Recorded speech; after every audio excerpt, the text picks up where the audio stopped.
Hello, all you beautiful people. How you guys doing today? So, Stygian Onslaught has reset in version 5.8.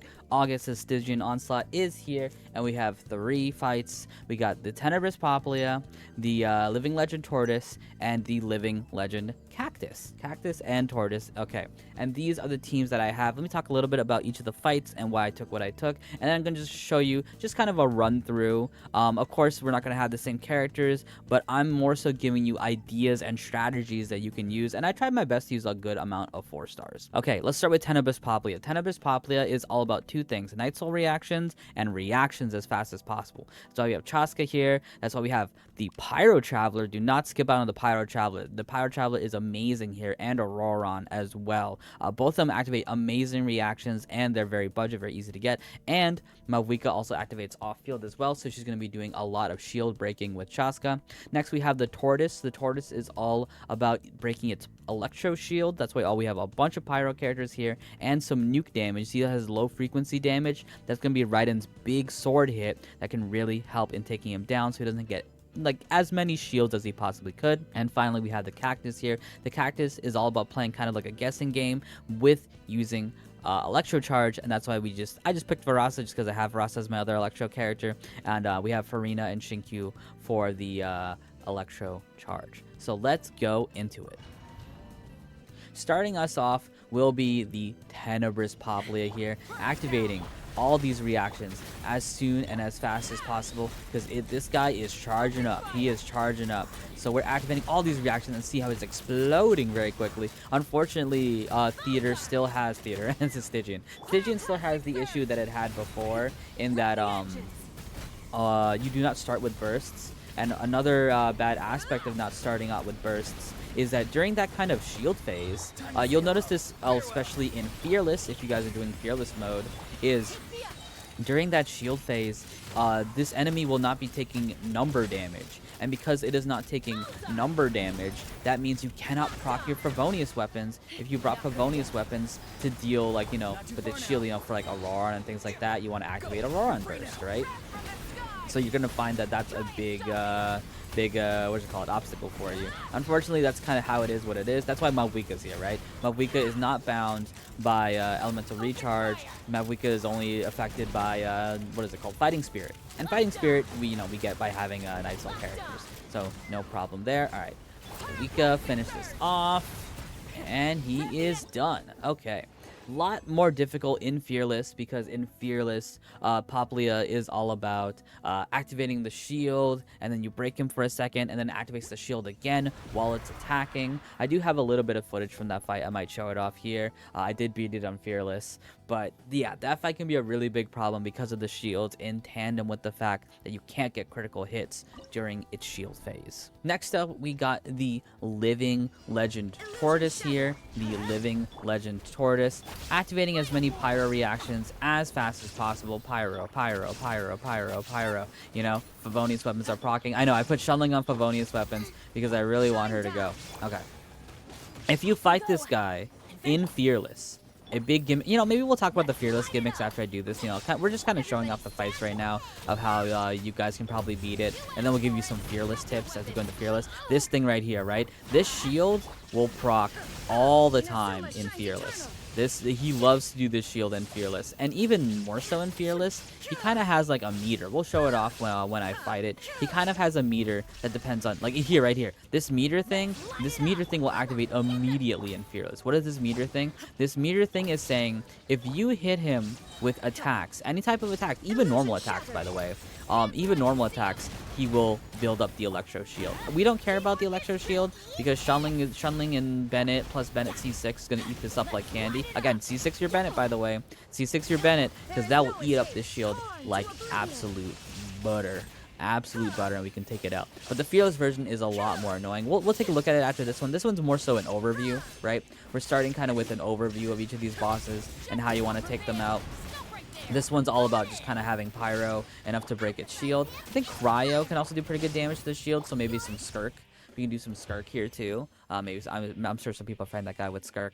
But that's kind of the big thing with him is when you're doing damage, it's all about that shield. He's moving around a lot. You want to make that shield as fast as possible. I picked Pyro to break the shield. I think Cryo can also work, so a good Skirk party will be good against the turtle as well. All right, it is time for the Cactus. The Cactus is all about activating this technique with his hat, where he hides underneath the hat and is constantly kind of swapping. The big part with swap is that it takes less shield damage, and if you use Electro Charge, he can't swap as often. You know you're hitting the right one if you kind of hear this sound effect. He'll go like So you really want to stop his swapping here. That's why we're using Farina. That's why we're using Q. I'm going to stop the swap. Stop the swap. Stop the swap. All right, take him down. That should be it. All right, he is knocked down. Same thing, he has like a knockdown phase as well once you knock him down. He will swap if you don't activate Electro Charge continuously, by the way. He will swap to a different hat, and then you'll be doing less damage to the shield. But once you break down the shield, he's pretty easy pickings. None of his attacks really do that much damage. I wouldn't worry about taking hits or whatever. Again, it's all about doing the minigame. He's more of a minigame boss, I guess you could call it that. He's more of a minigame boss, but it gets a lot more crazy around Fearless. So don't worry, I'll give you guys some Fearless tips as well. Goes. Okay, he swapped once, I think. Did he swap? Okay, good. If you hear him kind of going like, ugh, you're hitting the correct one. There we go. Farina. Q is still going. Electro. Okay, doing a lot of damage to the shield. Q, help us out here. Obtainer. Boom, boom, boom. Alright. This might be GG here. Take him out. Varasa. And done. Okay. Yeah, more of a gimmick fight, mini game fight, however you want to call it. It can get really annoying around Fearless. And those are the 3 fights, right? Quick review for Papilla. Just break the shield as fast as possible. With Night Soul stuff, I recommend Night Soul with Auroron, Pyro Traveler, and if you have a Mawika. For the turtle, it's all about breaking the shield as fast as possible. I chose Pyro, but you can choose Cryo if you want. Just break that shield as fast as possible. And then for the Cactus, again, you got to use Electro Charge, and you got to hit that clone hat. Yeah, any type of off-field Hydra that you have. Farina's perfect, Shinkyu's perfect. Those are kind of the vital characters, I would say, right? The vital characters is Pyro Traveler or Auroron for Papilla, either Pyro or Cryo, whichever team you want to use. I use Bennett Shunling. Bennett Shunling is always amazing. So Bennett Shunling for the Tortoise.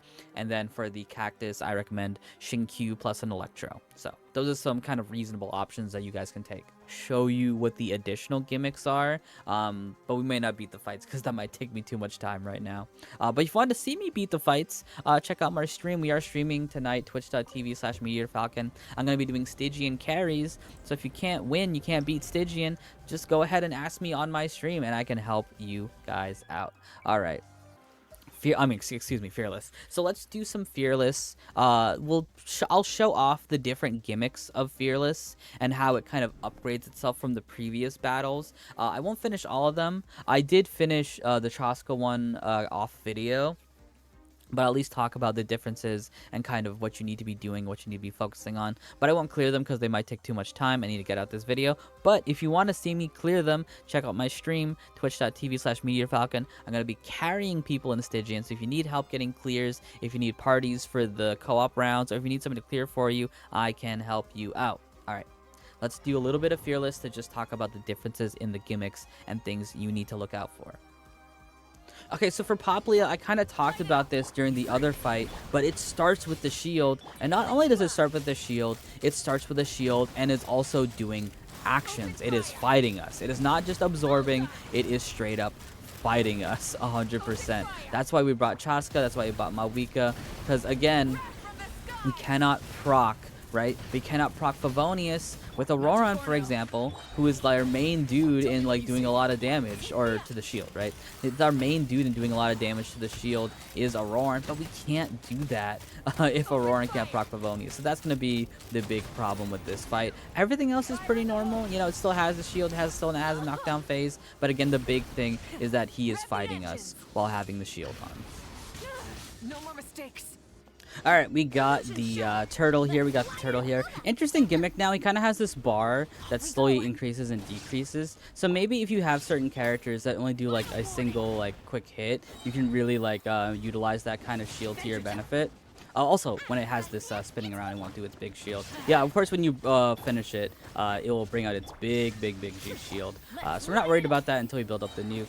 But we kind of have that ready to go now, so we kind of break the shield now. Yeah, and so when it does that, then it will bring its full shield into play. But it will not do. It seems it's not doing that if it's doing normal attacks.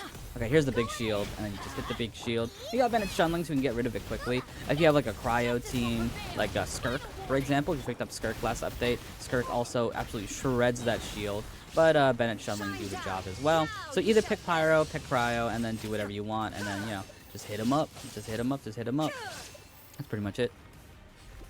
Alright, we got the final fight here against the Cactus guy. Again, second verse, same as the first. He's going to start with the gimmick.